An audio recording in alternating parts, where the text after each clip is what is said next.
Partie 1. Étude de l'action d'un champ électrostatique uniforme et d'un champ magnétique uniforme sur un faisceau d'électrons. Thomson, physicien anglais, étudia l'action d'un champ électrostatique uniforme et l'action d'un champ magnétique uniforme sur un faisceau d'électrons homocélétique de vitesse constante V0 pour déterminer la charge massique E sur M de l'électron avec M la masse de l'électron et E la charge élémentaire. On se propose dans cette partie de déterminer ce rapport en se basant sur deux expériences. On considère que le mouvement de l'électron se fait dans le vide et que son poids n'a pas d'influence sur le mouvement. L'expérience 1. Un faisceau d'électrons produit par un canon, ici, un électron arrive en haut avec la vitesse V0 égale à V0 suivant I en haut et alors se mit en cours de son mouvement le long de la distance D à l'action d'un champ électrostatique E.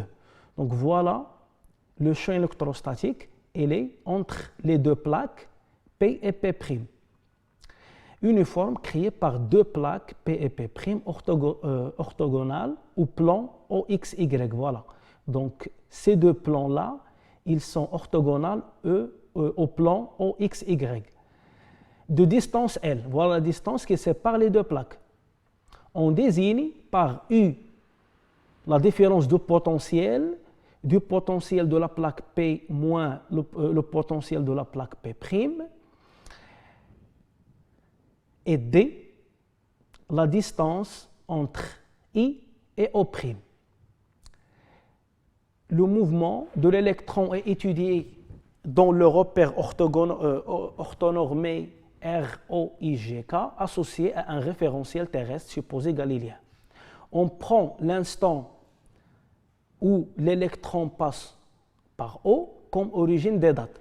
Donc l'électron sort en haut à l'instant t égale à 0. La question 1.1. Montrer que l'équation de la trajectoire du mouvement de l'électron dans le repère OIGK s'écrit sous la forme de Y égale à E fois U sur 2LMV carré fois X carré. Bien. Donc on passe maintenant à la correction. Mais d'abord, on va parler un petit peu sur la force de Coulomb. La force de Coulomb, ou bien la force électrostatique, notée FE, vecteur FE égale à Q fois le vecteur champ électrostatique. Et le vecteur champ électrostatique est dirigé toujours vers les potentiels décroissantes. Donc voilà le sens de E, c'est de la plaque P vers la plaque P'. E et Q, la charge. Si Q est positive, la force, le vecteur force électrostatique et le vecteur champ électrostatique ont le même sens. Mais si Q est négative, le sens de F et E ont deux sens opposés. Puisque l'électron est négatif, donc la force Fe égale à moins E fois le vecteur champ électrostatique. On voit ici que moins E est négatif, donc le sens de la force de Coulomb est dans le sens opposé de E. Donc voilà le sens de la force électrostatique, Fe. Bien, on prend le système étudié, 1.1. On va d'abord définir les conditions initiales. Les conditions initiales.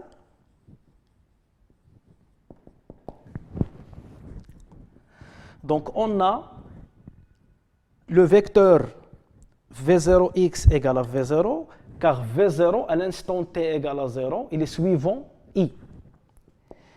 V0y égale à 0 et V0z égale à 0. Et x0 égale 0, y0 égale 0 et z0 égale à 0. Donc à l'instant t égale à 0, l'électron sort en haut.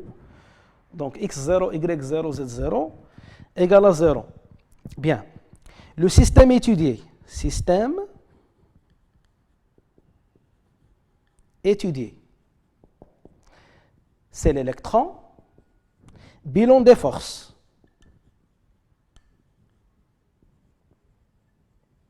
Donc il y a deux forces, mais le poids est négligeable devant la force électrostatique. Donc il n'y a que la force électrostatique, Fe. La force électrostatique. Bien. Donc, en appliquant la deuxième loi de Newton, appliquons la deuxième loi de Newton. La somme des forces extérieures égale la masse fois l'accélération hg. Puisqu'on a une seule force, donc la force électrostatique, notée Fe, égale à la masse fois l'accélération hg. Et puisque la force électrostatique égale à moins E fois E, donc moins E fois E, le vecteur champ électrostatique, égale à la masse fois le vecteur d'accélération hg. Donc on aura le vecteur hg égale moins E sur la masse fois le vecteur champ électrostatique. Bien. Après, on va projeter ces deux vecteurs dans le repère ROIGK. Bien. Maintenant, on va passer à la deuxième étape, c'est la projection. La projection sur les trois axes OX, et OY et OZ. Bien. Donc le vecteur HG égale moins E sur M. Donc elle a trois composantes, AGX, AGY et AGZ. Bien. Donc, vous voyez ici que le champ électrostatique est dirigé vers le bas, donc est dirigé vers le sens opposé de J. Donc E, il est suivant moins J. La projection de ce vecteur-là est nulle par rapport à l'axe OX. Donc ici, c'est égal à 0. Ici, c'est égal moins E, car E est dirigé, ou bien suivant moins J. Moins E fois moins E sur M donne E sur M fois le champ électrostatique E. Et du même, la projection sur K, et K OZ est perpendiculaire au plan OXY, donc donne 0. Bien. Et on a aussi AGX, c'est la dérivée de vecteur suivant x par rapport au temps qui est égal à 0. AGY égale à dVy sur dt égale E sur M fois E. Et AGZ égale dVz sur dt qui est égal à 0. Bien, on va faire maintenant les primitives de ces trois composantes.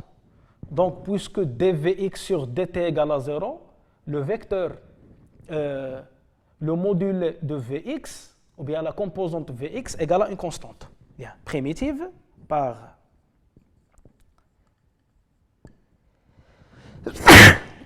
par primitive,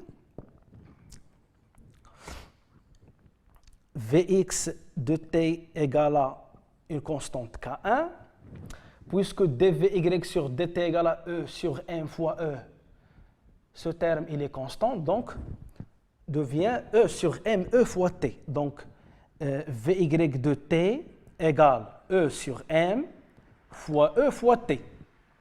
Et du même pour Vz égale à la constante 3. Ici, il y a la constante 2. D'après les conditions initiales, on a V0x égale à V0, et V0y égale à 0, et V0z égale à 0. Donc la constante K1, ce n'est que V0, la constante K2, c'est 0, et la constante 3 égale à 0. Bien. Donc égale V0 ici, égale E sur M fois E t, et puisque la constante 3 égale à 0, donc la vitesse par rapport à l'axe OZ égale à 0. Et on a aussi Vx de t égale à dx sur dt, qui est égal à V0. Et Vy de t égale à E sur M fois ET, Vz de t égale 0. Donc par primitive,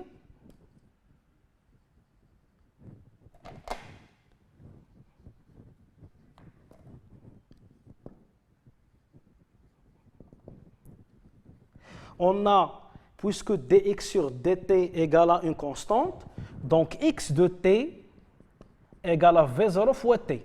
Donc puisque la primitive d'une constante, c'est V0 fois t. Ici, puisque, ici on a, désolé, j'oublie dy sur dt, puisque dy sur dt égale à E sur M fois E fois t, et ici aussi, donc y de t égale, la primitive de ce terme, c'est E sur 2m fois E t carré. Et la primitive de z de t égale une autre constante. Là, ici, il y a x0. Cette constante, ce n'est que z0. Ici, y0. D'après les conditions initiales, on a x0 égale à 0, y0 égale à 0 et z0 égale à 0. Bien. D'après... Ici, égale à 0, égale à 0. D'après ces équations horaires, on constate que le mouvement est un mouvement plan sur le plan OXY, car z de t égale à 0. Bien. Pour maintenant trouver l'équation de la trajectoire, on va annuler t. Donc, on remplace t par x et on remplace dans y de t. T égale x sur v0. Maintenant, on va remplacer t par son valeur, x sur v, y égale e sur 2m fois e fois x sur v0, le tout au carré. Et puisque la tension aux bornes de ces deux plaques égale la tension U égale à, désolé, on a E, le champ électrostatique, égale à la tension sur la longueur entre la plaque P1 et la plaque P'. Donc on remplace P par U sur L, on trouve E sur 2M fois U sur L fois x carré sur V0 carré. Et l'équation de trajectoire devient E fois U sur 2M L V0 carré fois x au carré. Et cette équation, c'est une équation parabolique. Donc voilà la correction de la question 1.1. Maintenant, on va passer à la question N2. Le faisceau d'électrons sort du champ électrostatique en un point S. Il suit son mouvement et heurte l'écran en M. Bien. L'électron sort du champ électrostatique et suit son chemin et heurte l'écran en M. Bien. La droite T représente la tangente à la trajectoire au point S. Voilà la tangente. Ce tangente-là, il est aussi le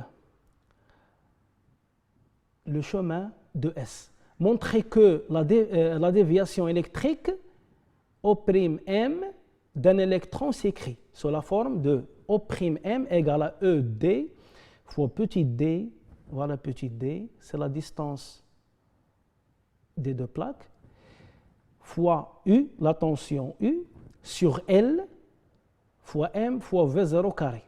Bien. Donc, on va chercher à trouver la distance O'M. Bien. On passe maintenant à la correction.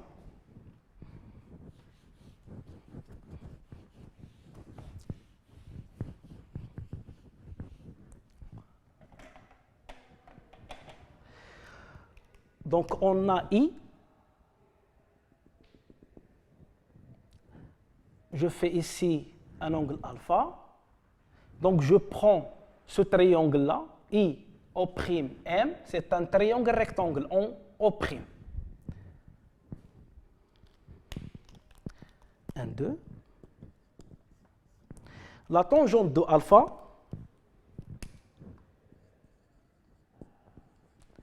c'est l'opposé sur l'adjacent.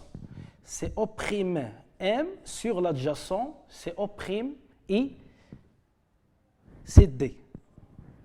Bien. Et puisque la vitesse au point S est confondue avec la trajectoire T, donc Vs, la vitesse au point S, est sous cette forme. Bien. Ce vecteur-là, Vs, elle a deux composantes sur le plan OXY. Elle a la composante Vsx, Vsx et Vsy. Vecteur, vecteur. Et cet angle-là, c'est l'angle ici. L'angle alpha égale cet angle entre Vsx et le vecteur Vs. Du même, on a la tangente alpha égale toujours l'opposé sur l'adjacent. L'opposé, c'est Vsy. C'est la norme de Vsy sur Vsx. On a l'équation de Vs, de Vy et Vx. Voilà l'expression de Vx et Vy. Vx égale à V0, donc Vsx égale V0, et Vy égale à E sur M, E fois T. C'est E sur M fois E fois T, mais Ts. Donc le temps où l'électron arrive au point S. Je vais aussi utiliser cette équation. On a x de t égale à V0 fois t. On a x de t, mais cette fois-ci, je vais remplacer t par ts égale V0 ts. Bien. Donc ts égale x de ts sur V0. Et ts, à l'instant ts, l'électron parcouru la distance d. Cette distance-là. la distance D. Donc x de ts, ce n'est que D sur V0. Bien, je vais par la suite remplacer ts par son expression ici, et je trouve la tangente de alpha égale Vsy sur Vsx égale E sur M fois E fois TSC D sur V0, le tout sur V0. Bien, donc égal à E fois D, et V0 va descendre et multiplier par V0, donc M V0 carré. Donc la tangente de alpha égale à E fois E D sur M0 V0 carré. Et puisqu'on a aussi la tangente alpha égale à O' M sur D, on trouve cette égalité.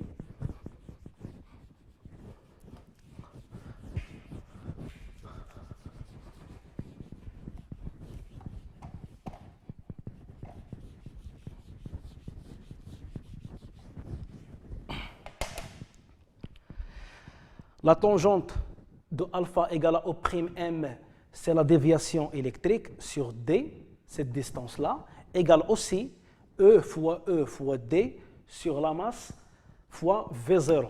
Donc on aura M' sur D qui est égal E fois D sur M V0 carré. Donc la déviation électrique, ce n'est que E fois D, puisque E, le champ électrostatique, égale la tension sur la longueur qui sépare les deux plaques. Donc je vais remplacer ici E par la tension sur L. C'est U fois D sur L. Donc L, ça va descendre sur le dénominateur M, L, V0 carré. Donc voilà l'expression de la déviation électrique. Bien. Maintenant, on va passer à l'expérience 2. Voilà l'expérience 2.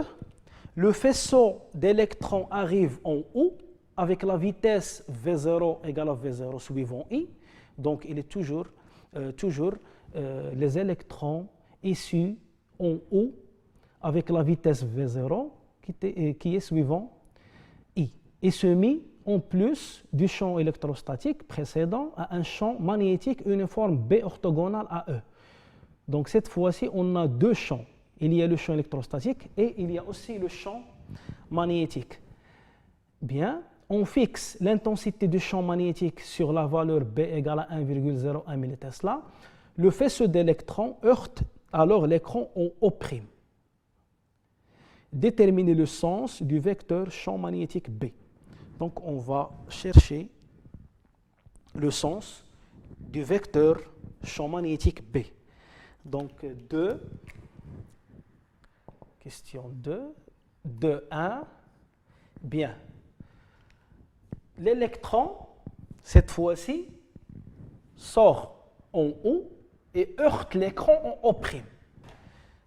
L'électron suit un mouvement rectiligne uniforme. Je vais noter ça ici. Puisque l'électron sort en haut et heurte l'écran en O', l'électron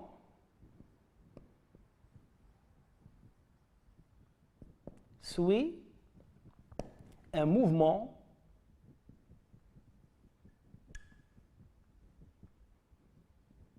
rectiligne uniforme.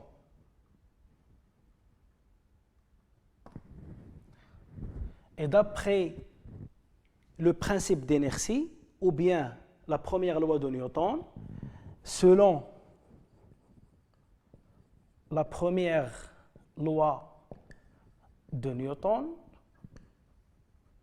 on a la somme des forces, donc puisque V égale à V0, la somme des forces, et puisque aussi le chemin est rectiligne, donc la somme des forces extérieures égale vecteur nul.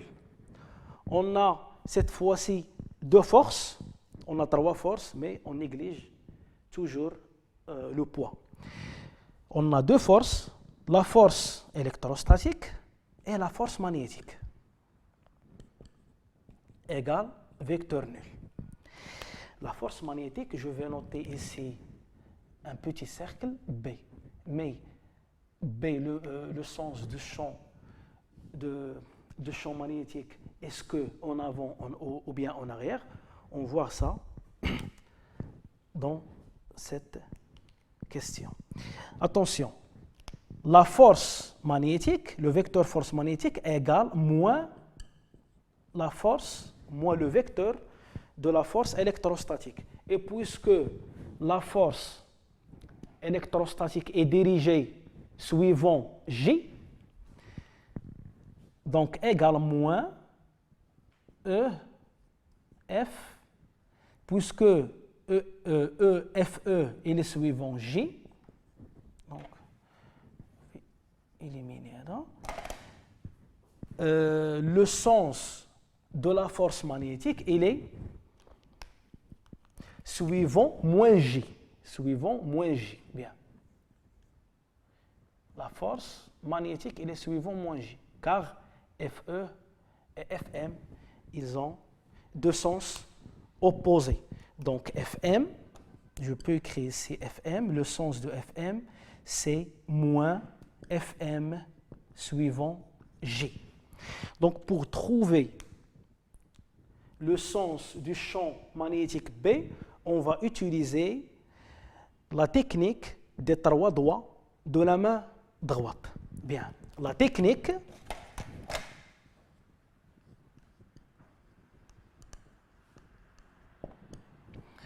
des trois doigts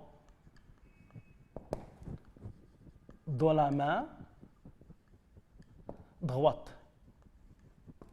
Bien, vous savez que le pouce indique le sens de QV et l'index indique le sens du champ magnétique B et F indique le sens de la force magnétique ou bien la force de la place. Bien, je vais écrire ça. Le pouce indique le sens de QV. Puisque l'électron égale à moins E, donc le sens de moins E V0. Et l'index indique le sens du champ, de vecteur champ magnétique B. Et la dernière, c'est la force, c'est le majeur, indique la force de la place, ou bien la force magnétique. Bien.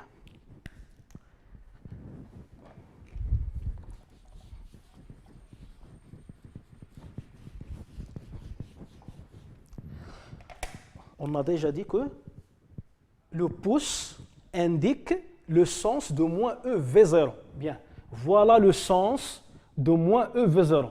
Voilà le sens de V0, mais moins E V0, voilà le sens de moins E V0. Et puisque FM, il est vers le bas, ça veut dire il est suivant moins J, donc E, on voit que le ton B, il est dirigé en arrière du plan. Il est dirigé en arrière du plan. Donc voilà, moins EV, la force magnétique, et le champ magnétique B, il est dirigé en arrière du plan. Donc il est suivant moins K. Donc, le vecteur champ magnétique égale moins B, la norme de ce vecteur, suivant moins J. Attention. Donc, B, il est suivant moins G car il est en arrière du plan, moins K plutôt. Okay. Voilà, le vecteur K. Bien. Maintenant, on va passer à la question de 2. Exprimer la vitesse des électrons en fonction de E et B. Donc, c'est très simple. Cette question. puisque ici, on a trouvé que la force magnétique égale à moins E, la force électrostatique. Bien. Donc, d'après la question de 1, on a Fm, le vecteur Fm égale à moins Fe, vecteur. Donc, la norme de la force magnétique égale la norme de la force électrostatique. Ils ont même module. La force magnétique égale E fois V0 fois B. Et la force électrostatique égale à E fois U. Donc je vais annuler ici ou bien simplifier par E et je trouve que V0 égale à E sur B. Donc voilà la relation reliant les deux champs. La vitesse égale à E sur B. Il ne reste que la question 3, déduire l'expression de E sur M en fonction de B, U, D, L et D et O'M, calculer E sur M. Donc d'après, bien, je vais ici supprimer, effacer un tableau. Et je vais utiliser cette relation-là. Bien, on a ici, on a trouvé que V0 égale à E sur B. Donc je vais remplacer V0 par E sur B. Et je trouve la déviation, donc dans la question 3, la déviation électrique égale à E fois D fois la tension fois petit d sur M, L, puisque V0 égale à E sur B, donc égale à E sur B, le tout au carré. C'est E, D, U, D, le champ magnétique B va partir en numérateur, B0, et puisque E égale à la tension sur la longueur, le tout au carré, je vais simplifier ici L par L, et la tension par la tension, donc O'M égale E, D, U, non. C'est petit d fois b carré sur L avec L, et ce L-là va transférer ici, c'est MU. Donc pour trouver E sur M, on va permuter ces termes. Donc on aura ici O'M fois U égale la distance D fois petit d fois le champ magnétique B carré fois L. Voilà l'expression de E sur M. Application numérique, E sur M égale. Donc puisque O'M égale à 5,4 cm, donc ici c'est 5,4 10 puissance moins 2. La tension aux bornes de ces deux plaques égale à 1200, donc fois 1200. Sur la distance D égale à 30 cm, c'est 0,3, fois la distance petit d égale à 6 cm, 0,6 et 0,6, fois 1,01 10 puissance moins 3 Tesla, attention, le tout au carré, moins 3, et L égale à 2 cm, donc fois 0,02 cm. Donc calculez ça par la calculatrice. L'unité de E sur M, c'est le coulomb, kilogramme, moins 1. Et la séance est terminée. À bientôt.